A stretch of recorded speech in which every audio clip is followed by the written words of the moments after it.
The rain in Seattle didn't wash things clean. It just made everything heavier. It turned the soil into mud and the gray sky into a suffocating lid that pressed down on the roof of the house I had bought 30 years ago. I stood in the center of the master bedroom, my hands clasped behind my back. It was a posture I had maintained for 40 years as a forensic accountant. Even now, retired and supposedly slowing down, my spine was straight, my grip firm. But looking at the cardboard boxes stacked against the floral wallpaper my late wife, Martha, had chosen, I felt a tremor in my knees that had nothing to do with age. "It's just temporary, Dad," David said. He wouldn't look at me. He was taping up a box labeled John's winter coats. The ripping sound of the packing tape was violent, tearing through the silence of the room. "Just until we get the nursery set up for Sarah's new playroom. She needs the space. You know how active she is." I looked at my son. David was 32, broad-shouldered, with the same jawline I saw in the mirror every morning. But his eyes were different. They were shifting, darting around the room, avoiding the bed where he had been conceived, avoiding the window where Martha used to watch him play in the yard. He looked like a man trying to convince himself of a lie. "The basement is finished, John. It's practically a suite." Elena's voice cut in. She stood in the doorway, arms crossed over her chest. She was wearing that sharp, business-casual attire she favored even on weekends. Elena was a realtor, and she looked at everything, including me, like a property listing that had sat on the market too long. "It has its own bathroom. You'll have more privacy. It's better for everyone." I turned to her slowly. "The basement has no windows, Elena. It has high egress windows." She corrected, her tone clipped. "It's up to code. Besides, the stairs will be good exercise. Keeps the blood flowing." I wanted to laugh. Exercise. 2 months ago, she had complained that I was walking too slowly in the hallway. Now suddenly, she was concerned about my cardiovascular health. "And my desk?" I asked. "My files? We moved them down this morning while you were at the park with Sarah," David muttered. They had touched my files. A cold prickle of alarm went up my neck. I was a man of systems. My entire career had been built on finding the discrepancies in other people's chaos. I kept my personal records, my bank statements, and the deed to this house in a specific order in the mahogany roll, top desk that had belonged to my father. "You moved the desk." I kept my voice level. "That desk weighs 300 pounds. The movers handled it," Elena said, checking her watch. "Come on, John. Don't make this difficult. We're doing this for you. You're getting older. You need a quiet space away from the noise of the house. Sarah is getting loud. Her friends are coming over. It's too much stimulation for you." Stimulation. As if I were a toddler who needed a nap or a senile old dog that barked at the wind. I was 63. I read 3 newspapers a day. Last week, I had completed the Sunday crossword in ink in under 20 minutes. But to them, I was just grandpa. A fixture. An obstruction. I looked at David one last time. I was waiting for him to break. I was waiting for the boy who used to scrape his knee and run to me for comfort to stand up and say, "No, Elena, this is his house. He sleeps in his room. Dade, please." David whispered, finally meeting my eyes. There was desperation there. It's better this way." He was terrified of her. That was the audit conclusion. My son was insolvent in the currency of courage. "Very well," I said softly. I picked up the framed photograph from the nightstand. "Martha and I in Hawaii, 1995, and tucked it under my arm. I walked past Elena without a word. She didn't move out of the way. I had to turn my shoulder to squeeze past her. It was a small physical assertion of dominance. She occupied the space. I merely traversed it. The descent to the basement was 12 steps. Each step groaned under my weight, a chorus of wooden protests. The air grew cooler as I descended. The smell changed. Upstairs, it smelled of Elena's lavender diffusers and fresh linen. Down here it smelled of earth, dormant dust, and the sharp, chemical tang of fresh paint applied over something damp. They had tried to dress it up. A rug from IKEA covered the concrete floor. My mahogany desk was shoved into a corner, looking comically large and aristocratic against the cheap drywall. My bed, a twin not my queen, was pushed against the far wall. It wasn't a suite. It was a storage unit with a mattress. I sat on the edge of the bed. The mattress was soft, lacking support. I placed the photo of Martha on the desk. "I'm sorry, my love," I whispered to the glass. "It seems we have been demoted." Later that evening, dinner was a strained affair. Usually, we ate together at the dining table, a table I had carved myself in my 40s. Tonight, Elena set a tray on the kitchen counter. "We're ordering sushi," she said, not looking up from her phone. "I know you don't like raw fish, John, so I heated up some of that meatloaf from Tuesday. I thought you could eat downstairs. Get settled in. Put on the TV. Exile." Complete and total exile. I looked at the plate. The meatloaf was dry, the ketchup crusted on the side. It was a meal you gave to someone you had stopped trying to impress.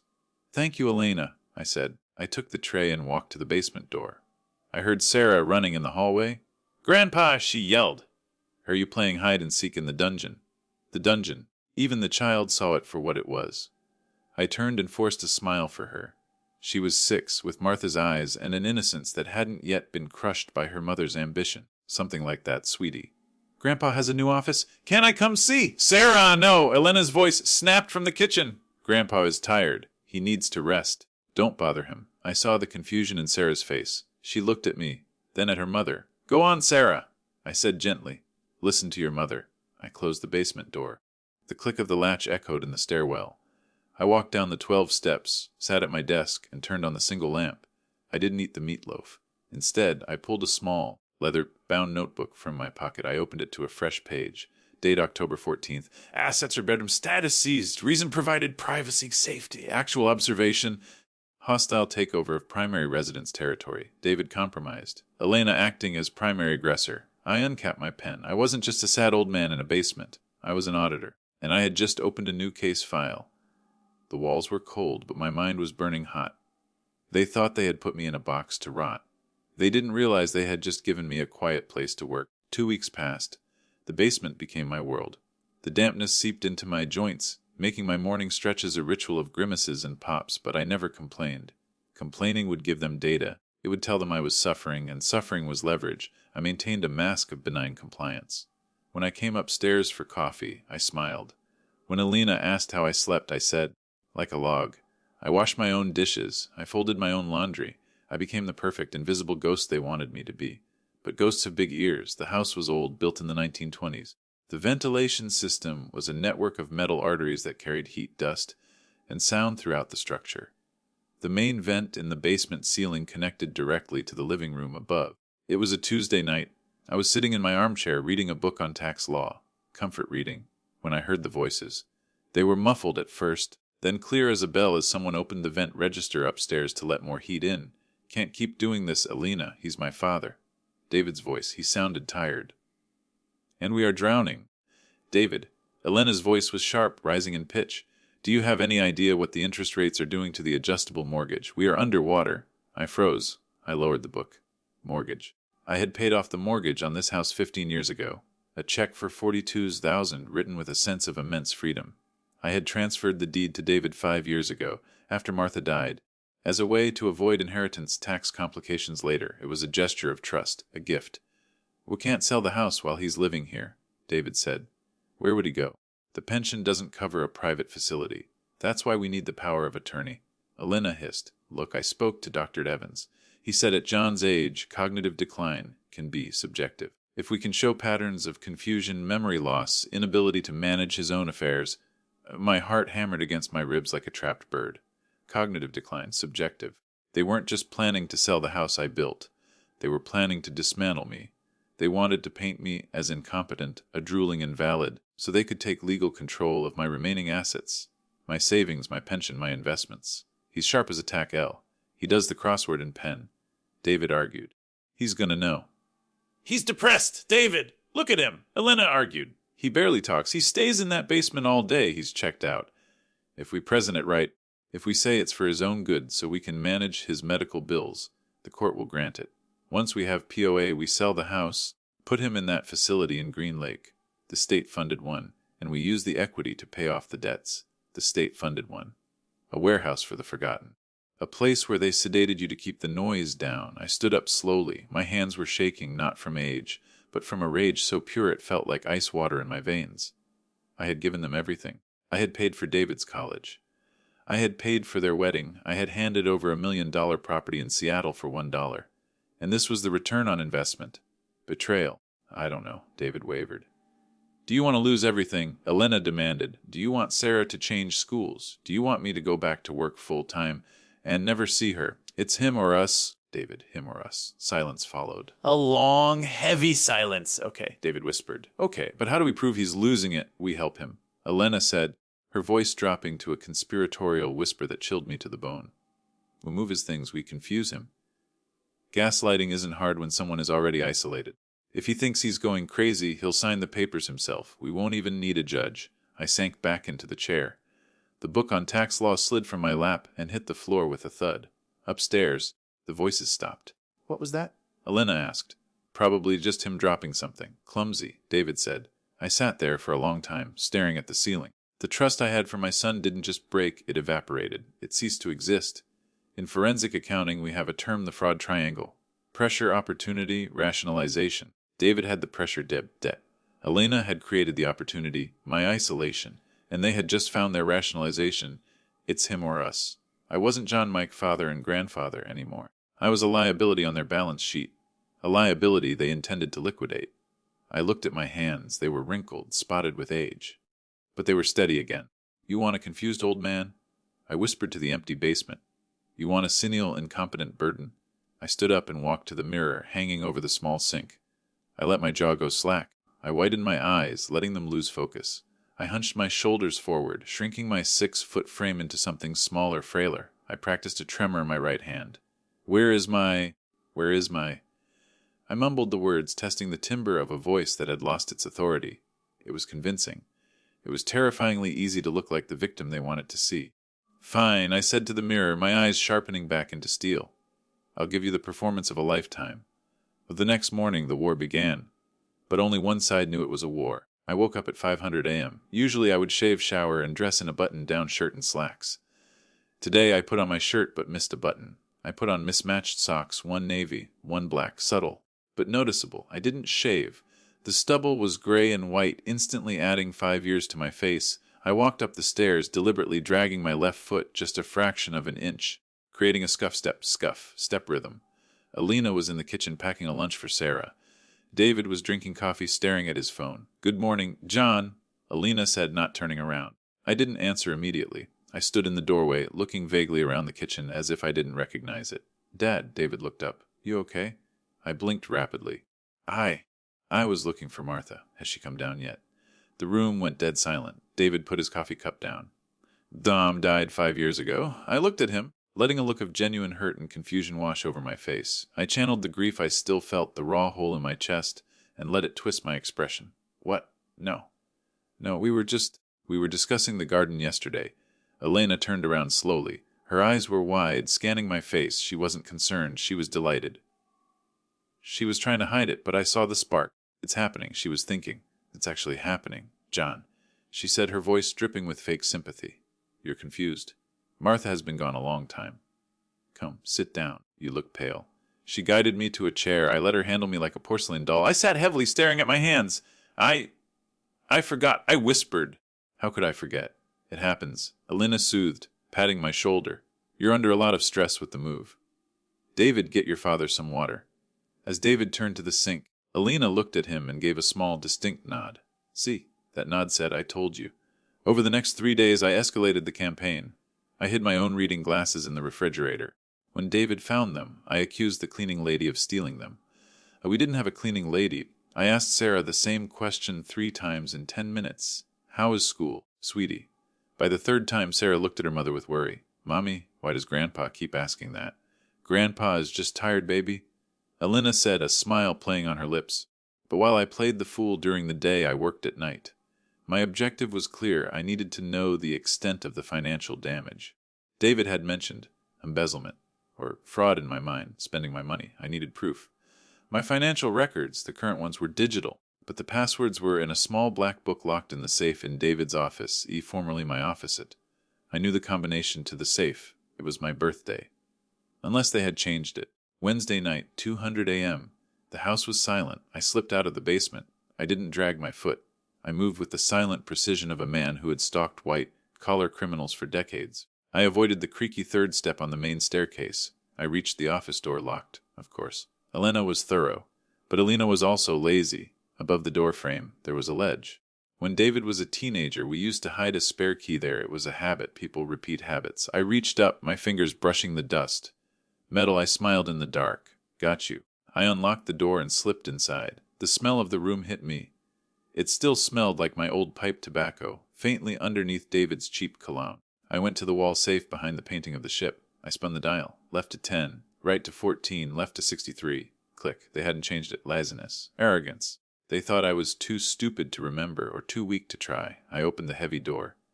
Inside were stacks of papers. But I wasn't interested in the deeds yet. I wanted the bank statements.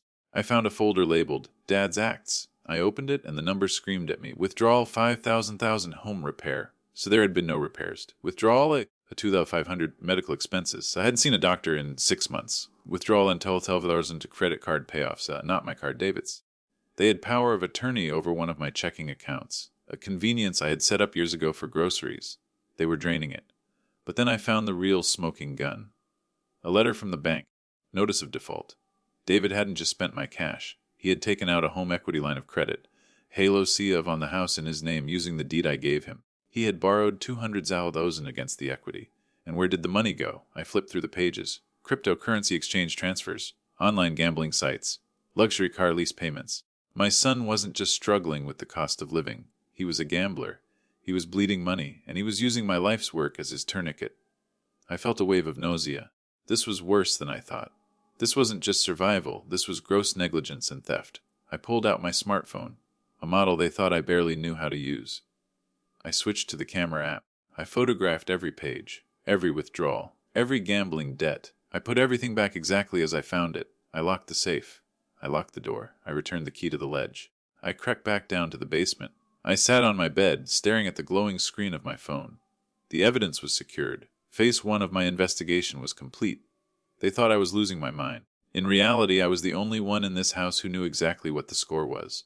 Tomorrow, the confused old man would make a mistake. A big one. One that would push them to make their move. I needed them to bring the papers to me. I needed them to think they had won. Because when you trap a rat, you don't chase it. You put the cheese on the trap and you wait. Check, I whispered. Your move, David. The silence in the house was heavy, but for the first time in weeks, it wasn't oppressive, it was liberating. Elena and David had left that morning for a long weekend in Napa Valley. They had told me it was a business trip for Alina, a networking event. They told me they couldn't take me because the travel would be too disorienting for my condition. We'll hire a sitter, Dad, David had said, refusing to meet my eyes while he loaded his golf clubs into the trunk.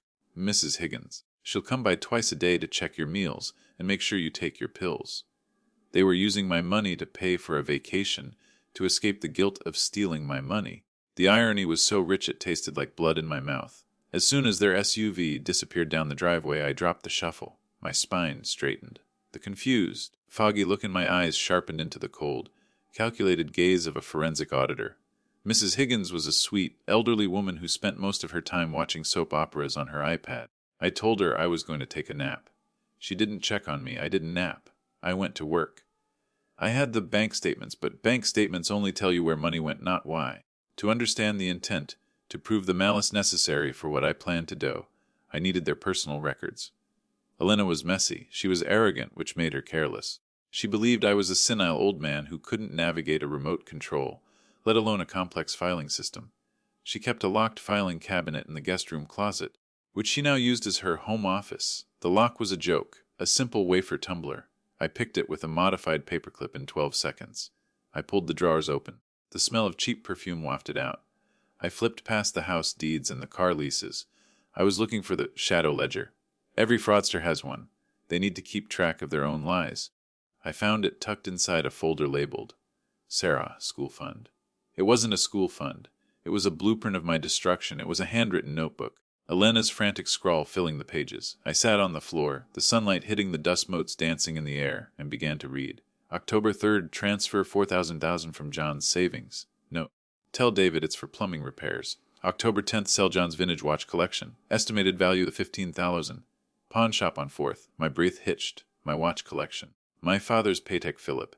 I hadn't checked the safe deposit box in the master bedroom since they moved me to the basement. I stood up, my knees cracking, and walked to the master bedroom. Their bedroom now. I opened the top drawer of the dresser where I'd kept the velvet box. Empty. They hadn't just moved me, they were stripping me for parts. I went back to the ledger, November goal power of attorney. Once signed, liquidate the Vanguard portfolio 40-50,000 to pay off the HELOC. Down payment on the condo in Bellevue. I froze. Condo in Bellevue. I pulled out my phone and searched the address she had scribbled in the margin. It was a luxury high-rise. Pre-construction sales. The plan wasn't just to sell my house and pay off debts. The plan was to dump me in a state facility, sell my home, take my equity, and buy a new penthouse in Alina's name. David wasn't even listed on the brochure she had clipped to the page. My son was being played too. He was the getaway driver for a heist where he wouldn't even get a cut of the loot. I felt a surge of pity for him, quickly followed by a cold, hard resolve. He had made his choice. He chose the wife who whispered poison in his ear over the father who had taught him to ride a bike. I took photos of every page of the notebook. The intent was clear: premeditated financial abuse, elder abuse, conspiracy. I heard the front door open downstairs. Mrs. Higgins was leaving for her lunch break. I carefully replaced the notebook, relocked the cabinet, and smoothed the carpet where I had sat. I went back to the basement, my mind racing. The pieces were all there. I had the evidence. I could go to the police now. I could have them arrested. But arrest was too messy. It was too public.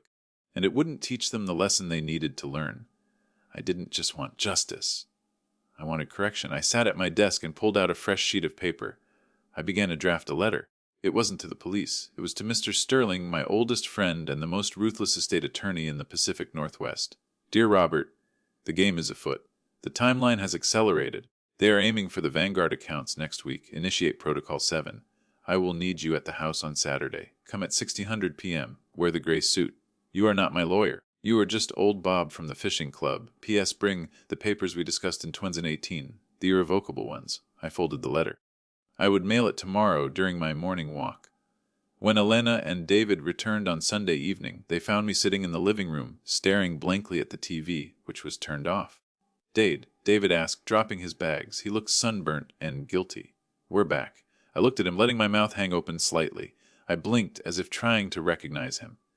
The nice lady left. I mumbled, I was hungry. Oh, God, Elena sighed, rolling her eyes. He's regressing. 2 days and he can't feed himself. David, we need to do the paperwork. We can't wait. I know, David said softly. He looked at me with a mixture of pity and annoyance. We'll do it this week? I looked down at my lap to hide the sharp glint of triumph in my eyes. Yes! David, let's do the paperwork. The tension in the house was a physical thing, like static electricity before a lightning strike. It was Wednesday. Elena had set the stage with the precision of a director. She had baked cookies, the smell of vanilla and chocolate masking the rot of their intentions. She had put on soft jazz music. She had placed the document in the center of the dining table. Come sit. John, she said, her voice dripping with that sickeningly sweet tone she used for children and animals. David and I want to talk to you about something exciting. I shuffled into the room. I was wearing an old cardigan I had stained with coffee on purpose earlier that morning. I looked frail, defeated. I sat down. David was already seated, a glass of scotch in his hand. He was drinking early. He couldn't look at the papers. What is this? I asked, my voice trembling. Is it a bill? No. Dad, David said, clearing his throat. It's a helper document. You know how you've been forgetting things lately, like where your glasses are. Or Martha. The jab about Martha stung, but I didn't flinch. I nodded slowly. My memory, it's not what it was. Exactly, Elena said, sliding the papers toward me. She also placed a heavy, expensive fountain pen. My fountain pen. I realized, next to them. This just lets David and me help you with the boring stuff. The bills, the bank, the house. So you don't have to worry. You can just relax. I looked at the document. Durable power of attorney. It was broad, terrifyingly broad. It gave them the power to sell real estate, liquidate assets, change beneficiaries, and make medical decisions. If I signed this, I ceased to be a person. I became a ward. I reached for the pen. My hand shook violently. Elena held her breath. Her eyes were laser, focused on the tip of the pen. I hesitated. I pulled my hand back. I should ask Mr. Sterling. He always handles my papers. Elena stiffened. Mr. Sterling is retired, John. He's old. You don't want to bother him. He's my friend. I whispered. Dead. Look, David said, leaning forward. Mr. Sterling is... He's not in the picture right now. We're your family. Don't you trust us? The ultimate weapon. Family. Trust. I looked at David. I let a single tear roll down my cheek. It wasn't acting. I was crying for the son I had lost. I trust you. David, I said softly. Then sign it. Elena urged. Sign it, and we can all stop worrying. I brought the pen down to the paper. I touched the tip to the signature line. The ink bled slightly into the paper. Then I stopped. I looked up at Elena. My birthday, I said. Elena blinked. What? Saturday is my birthday, I said. I'll be 64. So Elena snapped, losing her patience. I want a party, I said, my voice taking on a stubborn, childish tone. I want cake. If I sign this, if I give you everything, I want a party with friends.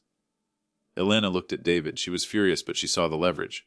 If we have a party, she said slowly, will you sign the papers right after the cake? Yes, I nodded. A big party, with balloons. And my friends. You don't have any friends left, Dad, David muttered, but Elena kicked him under the table. Fine, Elena said, a shark-like smile spreading across her face. We'll throw you a party on Saturday, a big one, and then we sign. She snatched the papers away before I could change my mind. Saturday, she promised. I stood up and shuffled back to the basement. As soon as the door closed, I exhaled a long, shaky breath. I had bought myself 3 days. I needed 3 days to ensure Mr. Sterling was ready. I needed 3 days to finalize the trap. Because on Saturday, they thought they were celebrating their victory. They thought they were getting a signature that would unlock millions. They didn't know that by signing that document on Saturday, in front of witnesses under the specific conditions I had arranged, they would be triggering a legal landmine that would blow their entire plan to smithereens. I sat at my desk and pulled out my real ledger. Happy birthday to me, I whispered. Saturday arrived with a gray, drizzling sky, but the mood inside the house was electric. Alana had actually outdone herself. She hadn't spared expense, mostly because she thought she would be reimbursed from my accounts by Monday morning. There were balloons, a caterer. She had invited a dozen people, her friends, David's colleagues, a few neighbors. People who didn't know me, people who would serve as the perfect audience for her performance of the saintly daughter in law caring for the invalid. I was dressed in my best suit, a charcoal gray wool that was slightly loose on me now. I had insisted on shaving. I looked presentable but frail. Look at you, John! Elena chirped as I came up the stairs. She adjusted my tie, her grip tight. Remember our deal. Cake, then papers. I remember, I said. The party was a blur of noise. People I didn't know patted my shoulder and spoke to me in loud, slow voices. Hail! Joe, go be RDHDs. Thank you, I would nod. I sat in the armchair in the corner, holding a glass of sparkling cider. I watched David. He was drinking heavily again. He looked pale. Every time he looked at me, he flinched. The guilt was eating him, but his greed was still hungry. At 600 p.m., the doorbell rang. I'll get it! I called out, surprising Alina. I stood up with surprising speed and opened the door. Robert Sterling stood there. He was my age, but he looked like a bulldog in a bespoke suit. He held a cane he didn't really need. John, he said, his voice a gravelly rumble. Bob, I smiled. Right on time. Elena rushed over. Who is this? This is Bob, I said innocently. From the fishing club, I invited him. Elena's eyes narrowed. She scanned his expensive suit, the heavy gold watch on his wrist. She didn't like it. He didn't look like a senile old fisherman. Well, come in, she said tightly. We were just about to cut the cake. We moved to the dining room. The cake was brought out. Happy 64th birthday, Grandpa.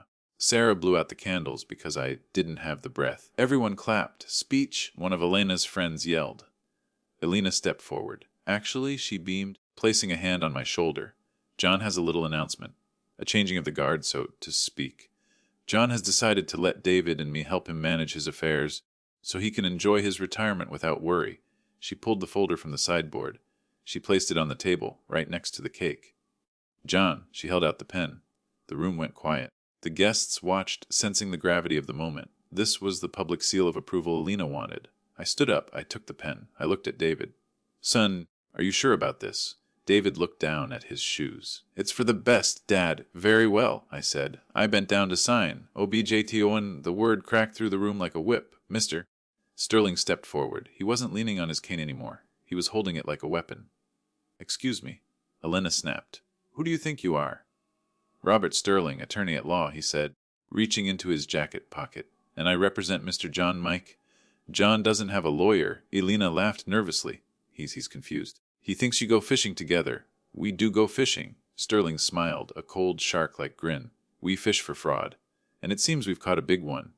The room went dead silent. The guests looked at each other, uncomfortable. Alana, David hissed. What is happening? I don't know! Elena screeched. Get him out of here! I'm not going anywhere, Sterling said. He threw a thick file onto the table, right on top of the cake. This is a cease and desist order regarding the sale of the property. And this, he pulled out a second document, is a forensic audit of the unauthorized transfers from John's accounts over the last 18 months. Elena's face drained of color. She looked at me. I wasn't hunching anymore. I wasn't shaking. I stood at my full height, 6 feet of calm, controlled rage. I capped the fountain pen with a loud click and placed it in my pocket. I didn't forget Alina, I said, my voice steady and deep. I didn't forget anything. I was just counting. David whispered, stepping back as if I were a ghost. The act is over, I said, looking at my son. The confused old man is gone.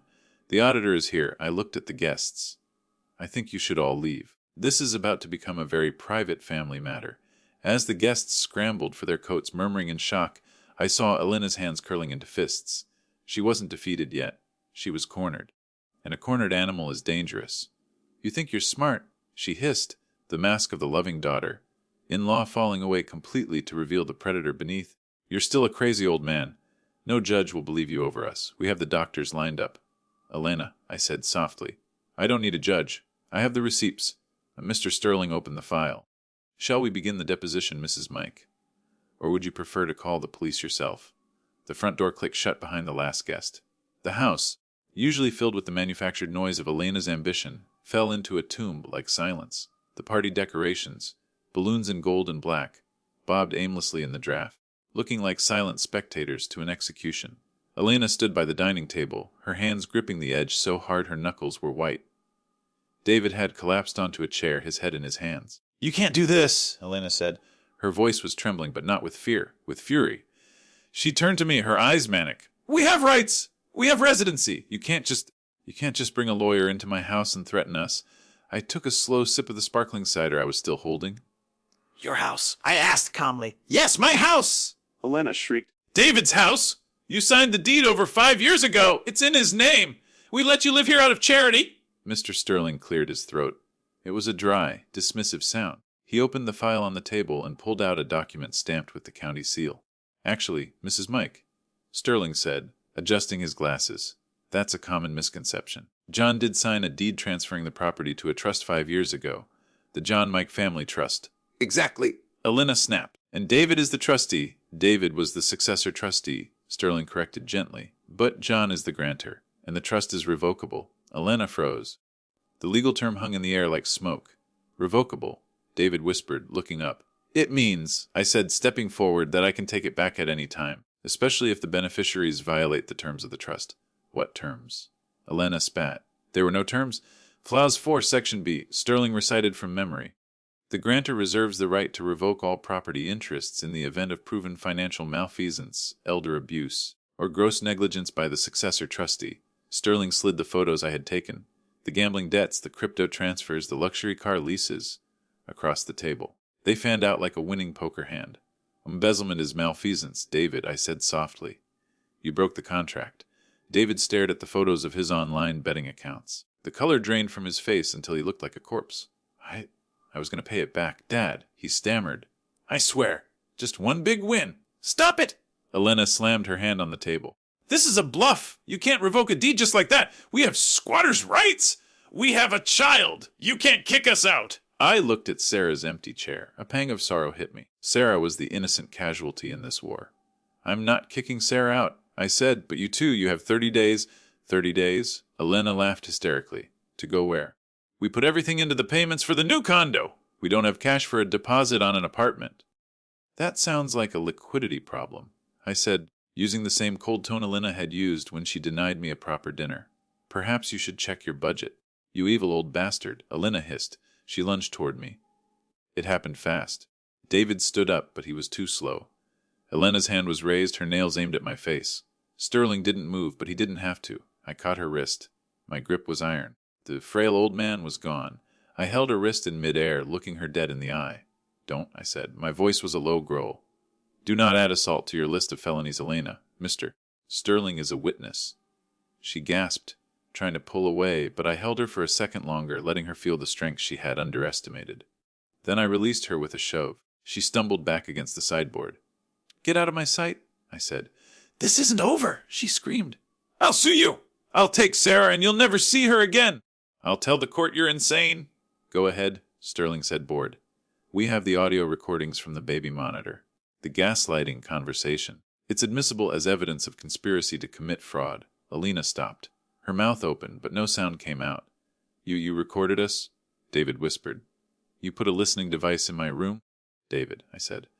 I just listened back. I walked over to the table and picked up the power of attorney document they had wanted me to sign. I held it up. You wanted control. I said. You wanted to be the masters of this house. I ripped the paper in half. Then in quarters I let the pieces flutter down onto the birthday cake. Happy birthday to me, I said. No, get out of my dining room. I have business to discuss with my lawyer. They fled, like rats when the light is turned on. They scrambled upstairs to the master bedroom, the room that was no longer theirs. I heard the door slam. I heard muffled shouting. I sat down in my chair. My legs felt heavy not from age, but from the sheer weight of the tragedy. I had won, but I had lost my son. You did the right thing, John, Sterling said, pouring 2 glasses of the scotch David had left on the table. It doesn't feel like it, I murmured. That's how you know it was justice, Sterling said, handing me the glass. Revenge feels good. Justice. Justice just feels necessary. The next 30 days were a blur of boxes and silence. They didn't fight the eviction.